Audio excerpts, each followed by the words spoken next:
c'est un nouveau monde qui s'ouvre avec le coup de force de Trump. En fait, c'est une espèce de révolution géopolitique, si on veut. C'est-à-dire, de 89, donc la chute du communisme, on pourrait même dire depuis 45, et on a cherché à construire un ordre international démocratique, entre guillemets, sous le signe du droit international, avec certains principes de base, l'intangibilité des frontières, le remplacement du politique par le droit, le commerce, l'idée qu'il faut encadrer les opérations militaires sous le signe du maintien de la paix avec l'ONU, bon, toute une série de principes comme ça. Et là, pardon, qu'est-ce qu'on voit tomber devant nous aujourd'hui?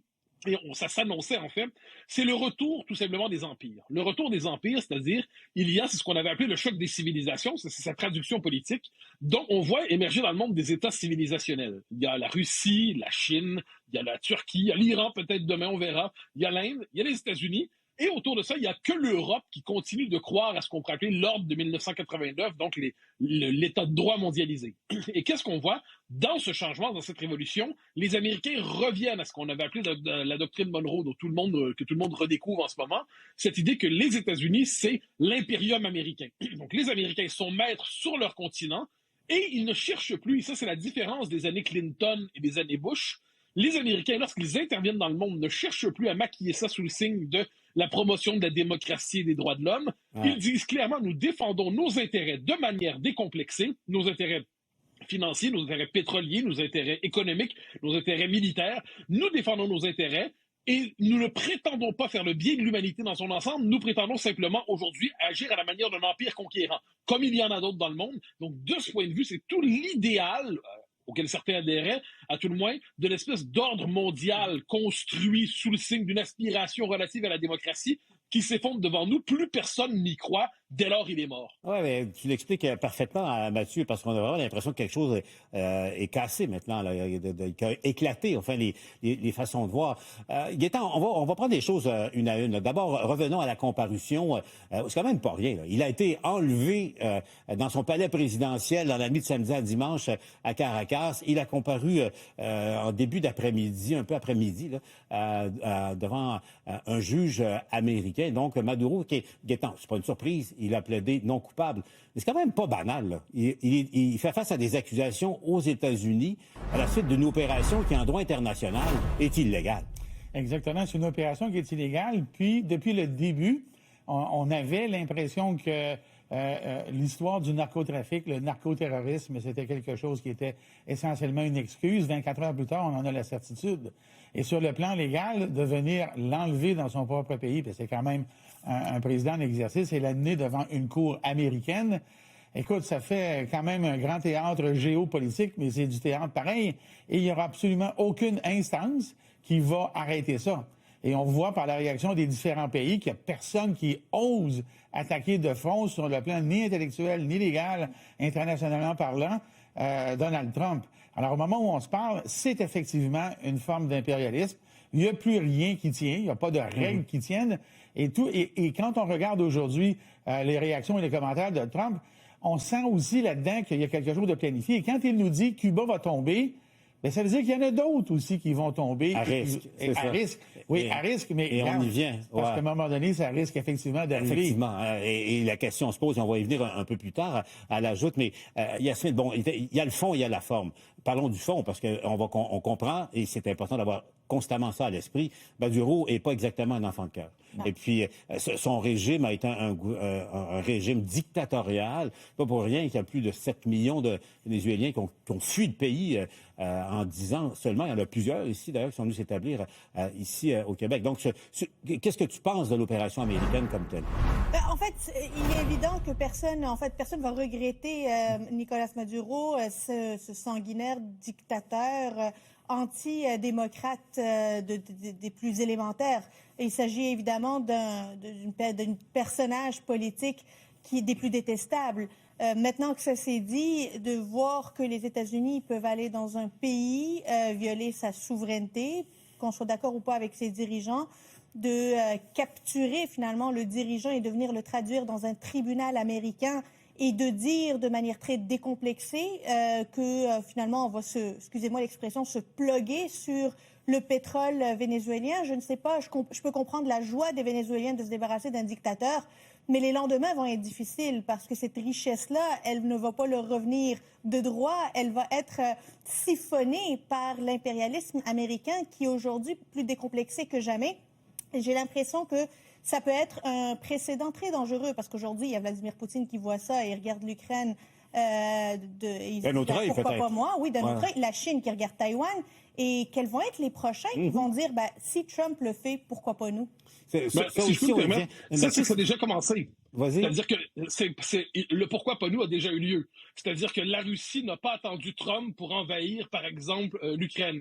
Et on pourrait multiplier les exemples. La Chine a pas attendu Trump pour envahir le Tibet autrefois. Donc Trump, les Américains arrivent en fin de parcours en quelque sorte là-dedans. Ce qui est fascinant, c'est qu'ils ouvrent une nouvelle ère où même les pays démocratiques, entre guillemets, eux-mêmes aujourd'hui pratiquent une forme d'impérialisme prédateur décomplexé. L'originalité d'étant présent, c'est pas que les empires s'emparent de ce qui est à côté d'eux. C'est vieux comme le monde. Ce qui est neuf, c'est que ceux qui faisaient semblant de croire à la possibilité, qui n'a peut-être jamais existé d'ailleurs, d'un ordre démocratique mondialisé, ceux-là même ne font plus semblant d'y croire. Et tu le disais, Mathieu, les Russes ne sont, à l'époque les Soviétiques, mais les Russes maintenant ne sont jamais gênés pour le faire. Gaëtan, quand on y pense, Poutine a essayé de faire le même coup avec Zelensky à Kiev, en Ukraine. Il n'est pas parvenu. L'armée russe s'est butée aux portes de Kiev. Mais c'est ce qu'il voulait faire, soit le tuer, soit l'enlever pour le juger en Russie. Les Américains ont réussi. L'intervention elle-même, prenons les choses une par une, je disais, mais l'intervention militaire, au plan militaire, là, ça a été un succès comme rarement vu dans l'histoire de ce genre d'opération-là. Il faut reconnaître, c'était d'une précision, Gaëtan, tu vas comprendre l'expression, chirurgicale. Oui, absolument. Et quand on écoute la description des ressources qui ont été mises à la disposition de l'armée, des généraux américains pour faire cette opération-là, c'est quand même spectaculaire, mais c'est énorme. C'est énorme. Quand Trump dit qu'il y a probablement juste eux qui pouvaient le faire, c'est probablement vrai compte tenu de l'ampleur des ressources mises en place. Mais ça montre quoi, ça aussi, là? Ça montre aujourd'hui qu'on s'en va vers une géopolitique impériale et on comprend, je le disais avant qu'on ait quitté pour le temps des fêtes, surveillons ce qui se passe militairement en Chine. La Chine, sur le plan... Moi, j'ai bien aimé, j'ai porté attention au discours de Trump le jour où il a raconté comment ça s'était déroulé. Et Trump, à plusieurs reprises, disait « Nous avons le meilleur équipement, nous avons les meilleures forces militaires, nous avons les meilleurs ceci, les meilleurs cela. » Au moment où on se parle, en termes d'équipement, de technologie, de logistique, la Chine est en train de rattraper les États-Unis et dans certaines catégories d'équipements militaires, sont en train de les dépasser, notamment en termes de porte-avions, par exemple. Alors ça veut dire que dans la géopolitique qui est actuellement et militaire et politique, avec un tempérament, une attitude impérialiste, le monde va se diviser entre Asie et Occident, avec entre les deux l'Europe qui n'est pas prête à rien. Et ce que Trump montre, c'est essentiellement la première étape de bien des étapes qui vont être sur l'autre côté de la planète, parce que les hémisphères, avant, on les regardait nord-sud. À partir de maintenant, ça va être assurément est-ouest. La différence entre ce qui se passe aujourd'hui au Venezuela par les Américains et ce qui s'est fait d'ailleurs, notamment en Russie et en Chine, c'est que ni la Russie ni la Chine n'étaient considérées ou ne sont considérées comme des démocraties. Personne ne les voyait comme des leaders du monde libre. Donc, on voyait déjà que c'était des États voyous capables des pires finalement, actions.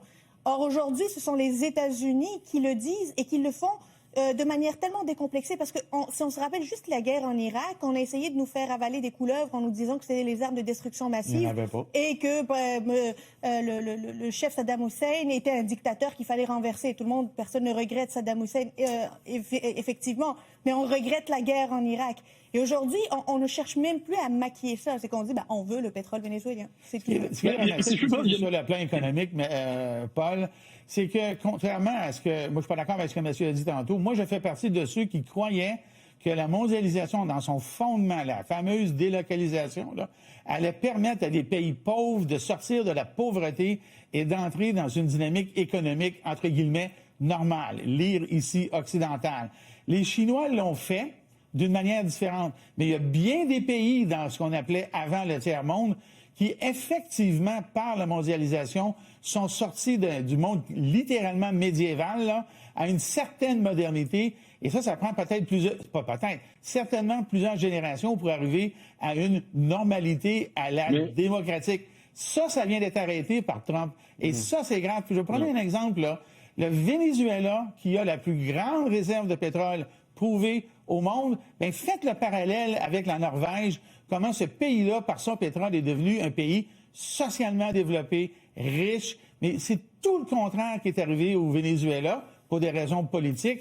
Et avec l'intervention d'aujourd'hui, c'est terminé. Ça n'arrivera jamais. Parce que les Américains ne vont pas avoir le bon sens de développer le Venezuela. OK, Mathieu, mais si je peux me permettre, la prospérité n'a jamais enlevé aux peuples impériaux l'ambition de dominer. C'est-à-dire, la Turquie, plus elle s'est réenrichie, plus elle renoue avec une ambition impériale. Donc, la prospérité s'accompagne chez elle avec un désir impérial. La Chine a retrouvé un désir impérial net avec la prospérité. L'Inde, c'est la même chose. Donc moi, je n'ai jamais cru, ça je l'avoue, j'ai jamais cru que la mondialisation allait éteindre le désir de puissance chez les peuples et chez les empires. Ce qu'on voit aujourd'hui, quand je dis de manière décomplexée, c'est que là, on arrive dans ce moment où l'illusion, on pourrait dire la triple illusion. Après 1918, il y a eu l'idée, la Société des Nations. Ça a échoué, mais on croyait à un ordre mondial. Après 1945, il y a eu autour de l'ONU. Puis après 89, il y a eu l'idée par le droit, le commerce. Aujourd'hui, ça, qu'est-ce qu'on voit? Il y a un endroit sur Terre où on croit encore à ça, c'est dans l'Union européenne. Mais l'Union européenne est désarmée. C'est fascinant de voir la réaction des pays d'Europe en ce moment par rapport à ce qui s'est passé au Venezuela. Ils commentent comme des éditorialistes. En fait, c'est comme si les pays étaient invités à la joute comme éditorialistes, mais ils n'ont plus l'ambition de peser sur le monde, sinon qu'en tenant des sermons. Et ça, de ce point de vue, peu importe ce qu'on pense de la séquence. Moi, j'ai souvent dit, quand on me demandait est-ce que t'aimes Trump, t'aimes pas Trump, je dis je me méfie toujours d'être voisin des Américains. Peu importe qui dirige les États-Unis, être voisin des Américains n'est jamais une chose agréable. Mais de la même manière, je pense que dans les temps présents, l'ensemble des nations plus petites qui n'ont pas cette vocation impériale vont devoir redéfinir leurs intérêts. Là, la séquence qui s'en vient, c'est le Groenland. Je pense qu'il faut le dire différemment, là. L'idéal démocratique, là, tel que je viens de le décrire, c'est terminé avec Trump. Pour les gens de gauche, là, mais la réalité, là... C'est terminé avec Trump. Ben, c'est pas que c'est terminé, c'est que la réalité, c'est que les idéaux se défendent par le militaire. Si le militaire, je dirais qu'aux États-Unis, le militaire a respecté jusqu'à récemment la démocratie, je pense qu'il respecte encore, mais on est sur le bord de la ligne qui va peut-être un jour être franchie. Ce n'est pas que Trump. Juste un dernier mot. Il faut juste penser que les frappes, par exemple, américaines contre la Serbie à la fin des années 90, pour d'excellentes raisons, parce que la Serbie était dans une logique autoritaire et de répression de son propre peuple. Eh bien, il n'y avait pas eu de mémoire, oui, mais de mémoire, il n'y avait pas eu. Ben ça, on pourrait dire, le terme génocidaire a été contesté ensuite, mais certainement répressif et atroce. De mémoire, vous me corrigerez, mais elle n'avait pas été approuvée par l'ONU. Pourtant, des frappes ont eu lieu quand même. Donc, ce que je entends, même les démocrates, au temps de Clinton, se permettaient des frappes sur des pays sans en avoir le droit par le droit international. Comme quoi, ce qui se passe aujourd'hui, c'est la continuité d'hier, mais avec le maquillage en moins. Et avec l'intention avouée, claire, nette et précise d'y aller pour prendre le contrôle du pétrole. Bon, revenons à ça. Opération militaire impeccable. Impeccable, pas une perte américaine, ni en matériel, ni en soldats. Maduro, qui est à New York pour des décennies à venir en prison, assurément, on a compris ça. Donc, au plan militaire, tout fonctionne. Mais au plan politique, revenons à ce que disait Donald Trump en conférence de presse samedi.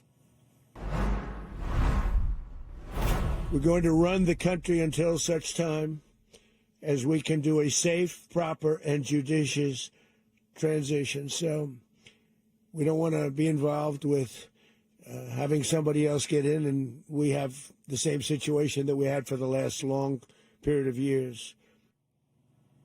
Donc, une dizaine d'heures après avoir kidnappé Maduro, Trump, le président américain, qui dit « Nous contrôlons, nous dirigeons le Venezuela », Yasmine, il n'y a rien de plus faux. Aujourd'hui, Maduro est parti, son régime reste en place, et là, il y a un flottement politique là, qui est absolu en ce moment. Ben, c'est tout gagnant et tout bénéf pour Donald Trump que de maintenir un régime qui a peur, avec menacé, parce qu'il a menacé directement la nouvelle présidente qui était vice-présidente de Nicolás Maduro. Elle est là, mais elle ne peut pas faire grand-chose. Elle a déjà eu une discussion avec Marco Rubio. Et il ne veut certainement pas avoir les opposants de Maduro, d'avoir finalement un souffle démocratique où les Vénézuéliens voudraient mettre les Américains, finalement rejeter la présence américaine. Il préfère garder la gouvernance vénézuélienne faible en ayant un régime affaibli puisqu'il a été décapité. On a donné l'exemple avec Maduro et aujourd'hui, tout le monde marche un peu les fesses serrées. Plus il maintient un régime de peur, de stress et d'anxiété au Venezuela, plus Donald Trump peut élargir son empreinte sur le pays et finalement siphonner tout ce qu'il a à siphonner. Et c'est lui qui déterminera quel est le meilleur moyen de faire la transition. C'est assez incroyable que le président des États-Unis, lui, détermine la démocratie des Vénézuéliens. Mais si je peux me permettre, la tyrannie, il y avait les premiers... En fait, s'il y a un groupe humain sur Terre qui néanmoins profite de l'opération américaine, ce sont les Vénézuéliens. La tyrannie de Maduro était indéniable. C'est une forme de tyrannie narco-socialiste qui réprimait son peuple de manière brutale. Donc, si on regarde ça du point de vue des Vénézuéliens, je pense qu'ils peuvent applaudir ce qui s'est passé. Ils ont été délivrés d'un tyran. Ensuite, les Américains ne vont pas là pour implanter la démocratie. Il n'y a pas de doute là-dessus. Je note, cela dit, ils évitent peut-être l'erreur de ce qu'on appelait le regime change, le changement de régime. C'est-à-dire, on arrive quelque part, on reconstruit le pays de l'extérieur avec une forme d'ingénierie institutionnelle. On a dit un instant, on va assurer une forme de continuité du pays. On prétend pas tout reconstruire de l'extérieur, mais cela dit, il y a un nom pour nommer ceux qui le font. C'est une logique de protectorat. C'est-à-dire, ils transforment le Venezuela en protectorat. Donc, nous sommes la véritable souveraineté chez vous, et ensuite, organisez-vous. Mais ils ne prétendent pas faire comme en Irak, c'est-à-dire tout reconstruire. On sait la catastrophe que ça avait donné là-bas. Je me méfie des Américains quand ils veulent tout reconstruire, quand ils arrivent quelque part. Ça donne rarement de bons résultats. Effectivement, mais par contre, le gouvernement, Maduro n'est plus là, mais son gouvernement reste en place, la vice-présidente est présidente, et on verra pour la suite. Mais sur la question du pétrole, quand on y regarde de plus près, donc les prétentions, là, le Venezuela de Trump, le Venezuela nous a volé notre pétrole parce qu'il y avait une compagnie américaine qui a été nationalisée là-bas. Et puis, alors donc, quand on regarde la géographie, la géologie des lieux, Gaétan, donc ça se passe, c'est un pétrole qui est très difficile, qui est comparable un peu au sable bitumineux de l'Alberta, mais encore, ce que les spécialistes disent, encore plus difficile à extraire et à raffiner. Donc, Donald Trump, là, qui semblait convoiter une richesse à portée de main, ouvrir un coffre à trésor, tout le monde a dit il faudrait, je dis au conditionnel, des années et des années pour remettre la production pétrolière vénézuélienne en place. Oui, mais à terme, techniquement, c'est rentable. Parce que ça demeure quand même une catégorie de pétrole qui est mieux adaptée aux raffineries américaines. Et comme c'est un pétrole similaire au nôtre, ben c'est la même chose pour le Canada. D'ailleurs, dans cette dynamique-là, le Canada va se retrouver en grand danger à cause du volume de réserves qu'il y a au Venezuela. Alors, dans cette optique-là, Trump voit à long terme, voit des milliards et des milliards et des milliards de dollars qui vont aller chez lui ou dans ses compagnies, pas à lui, là, mais les compagnies américaines. Et au travers de ça, s'il en laisse passer derrière, le Venezuela va perdre. La population va perdre. Mais sur le plan purement technique, ça demeure un pétrole qui est beaucoup mieux adapté. Il est difficile à extraire, mais à raffiner, il est mieux adapté pour les raffineries américaines. Et là, évidemment, quand on regarde les milliards que ça va prendre pour mettre les infrastructures vénézuéliennes à niveau, écoute, là, en termes de contrat, là, c'est Noël. On parle de centaines de milliards là, pour rafistoler le système. Mais Yasmine, je te pose la question toute simple. Revenons à la base. Donc, tu as un président américain qui va kidnapper le président d'un pays qui, on le sait, est un dictateur et tout ça, mais qui annonce qu'il veut, lui, l'Américain, prendre le contrôle des ressources naturelles du pétrole. Question... à moyen, long terme, le peuple du Venezuela, il va dire quoi? Il va faire quoi? Il va se laisser déposséder comme ça? C'est pour ça que je comprends et je partage finalement le bonheur des Vénézuéliens de se débarrasser de ce sanguinaire Maduro. Mais à moyen terme, reconstruire le pays, ce n'est pas créer finalement une fuite des ressources naturelles vers les États-Unis qui va enrichir les Américains et qui va les appauvrir ou les maintenir dans une pauvreté relative si elle n'est pas certaine. Ce qui est sûr, c'est que les Vénézuéliens, à moyen long terme, sont perdants dans cette transaction-là. Oui, il faut que Maduro parte, mais il faudrait que les ressources puissent continuer à être vénézuéliennes et appartenir au peuple du Venezuela qui en a besoin plus que jamais parce que le régime Maduro les a affamés, asphyxiés, tués et maintenus dans une situation de précarité hors norme. Juste depuis les 10 ans, les 5 dernières années, c'est absolument épouvantable ce que vivent les Vénézuéliens. le départ de Maduro aurait pu être finalement l'espoir d'un jour nouveau, l'espoir d'un développement, l'espoir de renouer finalement avec un développement économique auquel ils aspirent et qu'ils ont droit de s'aspirer compte tenu des richesses pétrolières qu'ils ont. Mais on vient de leur couper cet espoir-là. Donc oui, célébrer, mais à moyen terme, je ne sais pas à quel point la célébration va durer.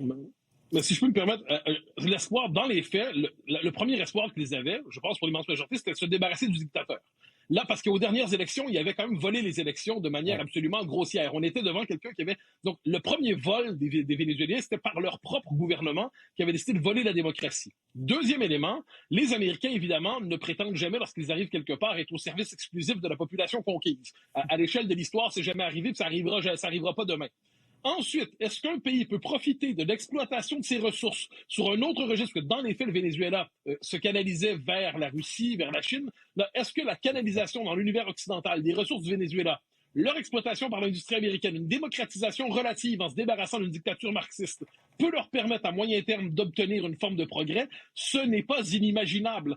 Moi, ce qui me frappe dans la frappe américaine, c'est le droit que se donnent les Américains aujourd'hui, en fait, de multiplier les ingérences partout en fonction de leurs intérêts impériaux. Ça, franchement, ça suscite l'inquiétude, je pense, de tout le monde. Mais du point de vue strict du développement du Venezuela, c'est pas une mauvaise nouvelle à l'échelle de leur histoire propre. Ils ont subi Chavez, ils ont subi Maduro. Là, peut-être, c'est loin d'être certain, pourront-ils connaître le début d'une forme de démocratisation et d'un début de prospérité. C'est pas certain, mais ce qui était certain, c'est qu'on ne l'avait pas avec Maduro. Et puis, bon, tu soulèves des craintes, tu sais, Mathieu, que tu n'es pas le seul à les exprimer.